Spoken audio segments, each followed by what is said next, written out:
Muy buenas a todos chicos, ¿qué tal estáis? Estamos aquí en un nuevo vídeo y hoy voy a haceros una breve explicación de lo que es un white paper para todas esas personas que estáis empezando y cómo analizar qué aspectos tenemos que tener en cuenta y demás, ¿vale? Vamos a estar viendo desde lo más básico a cositas un poquito más avanzadas o a lo mejor para gente que está súper avanzada tampoco, pero más intermedias para gente que quiere saber analizar un proyecto más desde cerca, que como siempre os dije que quería hacer pues esta serie de vídeos un poquito más analíticos y así podéis ver un poquito cómo funciona el tema de los white papers, qué deben tener, qué cositas son más importantes y cómo podemos analizarlos. Así que ahora sí que sí, vamos a ir con el vídeo.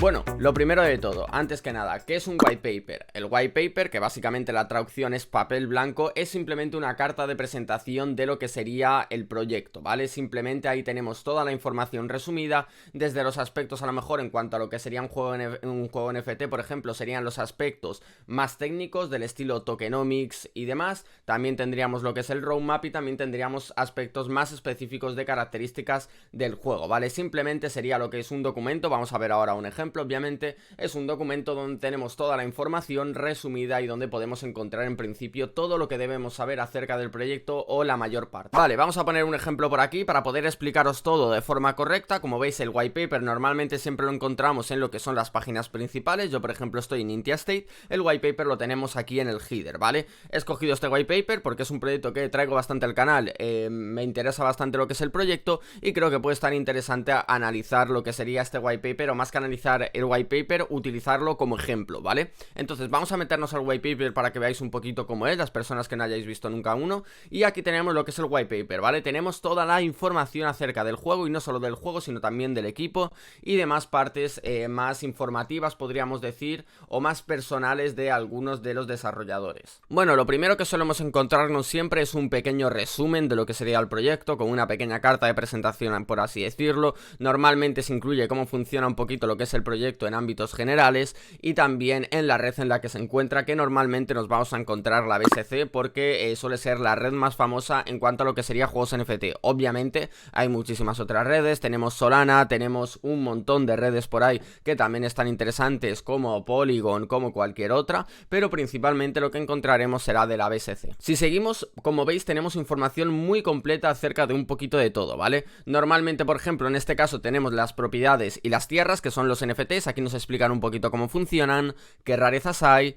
qué cositas podemos encontrar. Con las tierras igual, para qué sirven, tenemos tierras gratis, no tenemos tierras gratis, son NFTs, no son NFTs, un poquito todo, ¿vale? Entonces, estos son más aspectos técnicos de cada juego que obviamente debemos analizar para ver un poquito cómo funcionan y qué vamos a necesitar. Podríamos decir que al final los NFTs son lo que necesitamos o lo que nos va a estar generando estos beneficios, entonces está bien echarles un vistazo, pero esto va a variar dependiendo un poquito de cada proyecto. Luego tenemos el tema de las monedas, por ejemplo, por aquí. Hay muchas veces importante que cuando entramos en un juego únicamente tiene lo que es un token, ¿vale? Lo que es una moneda y se utiliza esa misma moneda, o luego tenemos, como es este caso, lo que son dos monedas, es decir, una moneda interna y una moneda externa, y de esta forma podemos hacer lo que serían los intercambios entre ellas, y la interna sería para utilizar dentro del juego, ¿vale? Y la externa sería para poder comprar y vender o realizar lo que serían otras acciones. Al final puede ser que un mismo juego tenga más de una moneda y que cada una sirva o tenga una utilidad distinta, que también es algo interesante. Luego hay muchas veces que tenemos también el apartado de quema de NFTs, ¿vale? Nos explican un poquito cómo quemar NFTs. Esto va un poquito incluido en la economía. Si veo que os gusta el vídeo, intentaré hacer otro vídeo más específico en cuanto a lo que sería la economía de los distintos juegos y cómo funcionan los modelos económicos de lo que serían los juegos NFTs. Entonces la quema de NFTs es muy importante en muchos juegos porque lo que hace es que no haya una sobrepoblación de NFTs. Luego, si seguimos por aquí, por ejemplo, tenemos un apartado del farming donde nos explican todos los aspectos, ¿vale? Estos son más aspectos técnicos del juego. Aquí nos hablan, por ejemplo, del caso del que sería Intia State. Tampoco voy a poner a analizar todo porque obviamente dependiendo del proyecto va a variar mucho lo que sería el aspecto del farming o del juego. Simplemente aquí nos explicarían cómo funciona el juego y listo, ¿vale? Nos darían toda la información para que nosotros podamos empezar. Luego tenemos otro apartado muy importante que estáis viendo por aquí, que es el tema de los tokenomics, ¿vale? Esto sí que considero que es bastante importante y que hay que darle bastante chichilla porque en los tokenomics podemos saber bastantes cositas acerca del juego, ¿vale? Lo primero que tenemos que saber es que siempre va a haber un porcentaje que va a ir destinado para las recompensas del juego, ¿vale? ¿Cómo va a funcionar esto? Pues básicamente las recompensas del juego es las monedas que se van a pagar a los jugadores por jugar a lo que sería el juego. Luego tenemos, por ejemplo, en este caso el staking, que no es obligatorio, pero hay muchos sistemas, muchos juegos que tienen un apartado de staking. Esto pueden tenerlo o no pueden tenerlo, ¿vale? Podríamos decir que es más opcional. Luego tenemos una parte del equipo que podríamos decir que es la retribución de tokens que se va a llevar el equipo por haber creado el juego. En este caso lo que han hecho los creadores del juego, los desarrolladores, es quemarlo, es decir, han optado por quemar toda esta parte de tokens, que ya sabéis, el hecho de quemar tokens lo que hace es que el token coja más valor, y han renunciado, por así decirlo, a su parte de lo que son los tokens del equipo, pero normalmente cada equipo suele tener un porcentaje que suele ir normalmente entre el 5% y el 10-15%, ¿vale? Normalmente, cuanto menos cantidad al equipo, mejor, porque va a haber más tokens para el resto de cosas que conlleva lo que es el juego.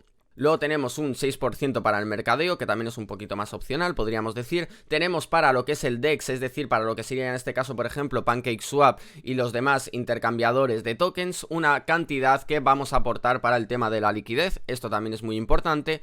Luego tenemos, por ejemplo, en este caso los asesores. Podemos tener tema de marketing, asesores, advisors, un poquito de todo, pero básicamente a lo que se destinaría la parte del marketing sería a lo que sería poder contratar a gente para que publicitase lo que es el proyecto, ya sea en blogs, en YouTube, en Twitch, en lo que sea. Luego tenemos el tema de la venta pública, que también es muy importante destinar una parte de tokens que se van a estar poniendo a disposición de los inversores que quieran comprar el token en la venta pública para poder tener esta fuente principal. Y luego tenemos también una venta privada, como estáis viendo aquí. Los tokens, la distribución de tokens, es decir, los tokenomics pueden variar bastante. Puede haber desde a lo mejor lo que serían únicamente 5 o 6 disposiciones distintas a lo que serían a lo mejor 20 retribuciones entre distintos aspectos, ¿vale? Entre distintas características. En este caso, por ejemplo, creo que tenemos un 2, 3, 4, 5, 9, si no voy mal. Entonces, bueno, puede variar mucho, ¿vale? No significa que como si está repartido entre menos características es mejor, o que esté repartido entre más es peor. No, no quiere decir nada. Ambos modelos son válidos, y de hecho también puedo grabar algún vídeo explicando, cuando explique la economía, también os explicaré un poquito cómo funcionan los tokenomics y qué podemos encontrarnos más en concreto. Entonces, el apartado de tokenomics también es muy importante echarle un vistazo, no solo a esto, sino también a los bloqueos, ¿vale? Es muy importante, por ejemplo, que el tema del equipo tengan los tokens bloqueados, ¿vale? Veremos también durante cuánto tiempo. Si vemos que un juego tiene los tokens bloqueados del equipo durante a lo mejor 10 años, significa que es un proyecto que va muy a largo plazo, ¿vale? Porque si no llegan a esos 10 años, no desbloquean la cantidad completa de tokens. Entonces es muy importante también analizar un poquito todos estos aspectos para ver qué seguridad nos dan. Luego tenemos, por ejemplo, el tema del staking, como es el caso. Un staking al final es una forma de nosotros dejar bloqueados unos tokens para que nos estén generando rentabilidad diaria. Puede que el proyecto lo tenga, puede que no lo tenga, como ya he dicho antes. Y luego tenemos el tema de las preventas, ¿vale? Suele haber un pequeño apartado con el tema de las preventas, que suele ser bastante importante, donde nos dicen cuándo empieza, cuándo acaba, cuánto vamos a tener que pagar, cómo podemos acceder, a cuánta cantidad de dinero vamos a poder acceder y a cuánto se va a listar luego. Si un token, por ejemplo, se hace lo que es la preventa a $1 el token y luego se lista lo que sería $3, pues ahí ya podemos ver un poquito el margen. También tenemos que ver que esta subida sea justificada y sea sostenible, por así decirlo, que no vayan a vender los jugadores. Veremos también si lo que es el token tiene el vesting, que ya os explicaré un poquito qué es, pero el vesting es ni más ni menos cuando nosotros compramos un token y se nos va desbloqueando por meses o por cierta cantidad de tiempo, y así es un poquito cómo funcionaría, ¿vale? Podemos observar un poquito lo que es toda la información que tenemos acerca, en este caso, de la preventa, tanto del token, como vemos aquí, como de lo que serían los NFTs, ¿vale? Porque también suele haber preventas de NFTs, donde nosotros podemos adquirir los NFTs a un precio reducido y de esta forma prepararnos para cuando salga lo que es el proyecto. Luego suele haber un pequeño apartado donde nos explican el marketplace, que esto no suele variar mucho. Al final un marketplace es donde nosotros compramos y vendemos lo que serían nuestros NFTs. Hay muchas veces que también el proyecto apunta a lanzar lo que es un apartado de PvP, pues también nos explican un poquito cómo funcionaría en ese caso. Y luego otra parte importante es el roadmap, ¿vale? En el roadmap lo único que van a hacernos va a ser estipularnos un poquito qué es lo que van a lanzar cada mes o cada trimestre, como es el caso, ¿vale? Por ejemplo, ahora nos encontramos en este proyecto en el Q1. Podemos ver todo lo que se ha realizado ya en cuanto a lo que es el juego, en cuanto a lo que es el proyecto, proyecto y lo que falta por lanzar durante lo que es este trimestre, que sería básicamente el staking en este caso y las temporadas climáticas. Y luego podemos ir viendo un poquito a qué apunta el proyecto a futuro y qué cositas van a ir lanzando dependiendo de lo que es la progresión del tiempo, ¿vale? Esto es muy importante para que sepamos cómo va a ir evolucionando todo en cuanto a lo que es el juego. Y luego yo creo que lo único más importante también que tenemos que comentar es el apartado del equipo, ¿vale? Normalmente en el apartado del equipo hay muchos proyectos, o la mayoría normalmente, y más actualmente con los tiempos que estamos viviendo, que el equipo da sus caras, deja su LinkedIn para poder comprobar quiénes son y poder comprobar el background que tienen, ¿vale? Es decir, a qué se han dedicado durante los anteriores años, anteriores meses, cuál es su profesión, por así decirlo, y qué experiencia tienen en ese ámbito al que se van a dedicar. En el caso de Nintia, por ejemplo, no están dando la cara, pero es un proyecto que ya lleva bastante tiempo y que ya tiene una fiabilidad y un equipo detrás bastante potente, no la están dando aquí. Sin embargo, sí que es verdad que han hecho muchos amas y demás. Al final, el hecho de un proyecto, sobre todo que todavía no haya salido y que los desarrolladores den la cara, suma muchísimos puntos, porque al final nos están dando su confianza de decir, vale, está esta persona detrás, podemos ver quién es, podemos saber quién es, podemos investigar un poquito y podemos, por así decirlo, aunque suene un poquito mal, tenerla fichada y saber a qué se ha dedicado antes, qué experiencia tiene, y nos puede contar un poquito más acerca de lo que sería pues su vida, o acerca de, sobre todo, el ámbito profesional, ¿vale? Como veis por aquí está un poquito explicado a qué se dedica cada uno de los desarrolladores del proyecto y podemos ver un poquito cómo funciona cada uno y a qué se dedica cada uno de lo que serían las personas que están desarrollando y creando lo que es el juego. Entonces, bueno, esto es un poquito en general cómo funcionaría un white paper. Como digo, he cogido este como ejemplo. Hay muchísimos tipos de white papers, hay algunos más complejos, otros que son más básicos. Que sea más complejo o que sea más básico no quiere decir nada, pero obviamente cuanta más información tengamos, y no solo información en cantidad, sino información de calidad, ¿vale?, vamos a ver que un proyecto es mejor o peor. Yo, por ejemplo, veo este white paper y, por ejemplo, puedo ver que está bien clasificado. Podemos ver, por ejemplo, que también tenemos diseños propios que podemos ir viendo ya. Entonces esto también sí que es verdad que suma muchos puntos, porque hay veces que me encuentro white papers que a lo mejor el proyecto puede ser todo lo bueno que quieras, pero que no tiene imágenes gráficas, por así decirlo. Las imágenes que tienen son cogidas de Google, así un poquito cutres. Entonces eso sí que es verdad que por lo menos a mí ya me baja un poquito el nivel de... aquí falla algo, por así decirlo, y no me atrae tanto. Sin embargo, si vemos que ya tienen aquí, pues por ejemplo, lo que serían imágenes propias, un poquito todo, cómo funciona y demás, lo tienen todo bien clasificado, es bonito a la vista, pues ya al final suma puntos, ¿vale? Al final lo que más tenemos que revisar en lo que es un white paper, lo primero es cómo funciona el juego, ¿vale? Cómo va a funcionar el juego y qué vamos a tener que hacer en el juego. Luego también necesitamos saber qué NFTs necesitamos comprar en lo que sería el juego para poder jugar de forma correcta, ¿vale? Es decir, qué NFTs necesitamos nosotros invertir, cómo va a ser la inversión que vamos a realizar.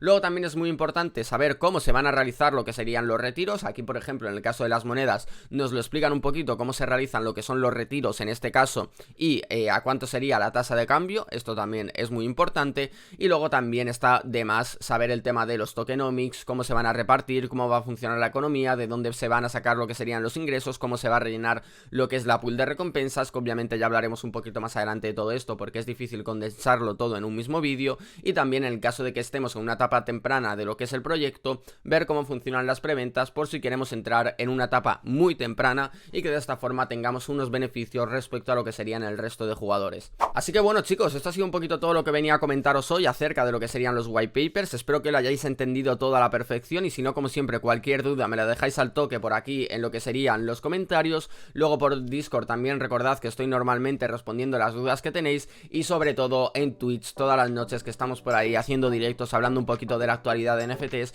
y que como siempre os animo a pasaros por ahí porque siempre pasamos un buen rato. Así que muchas gracias, chicos, por pasaros por aquí. Espero que os haya gustado el vídeo y nos vemos en el próximo. Adiós.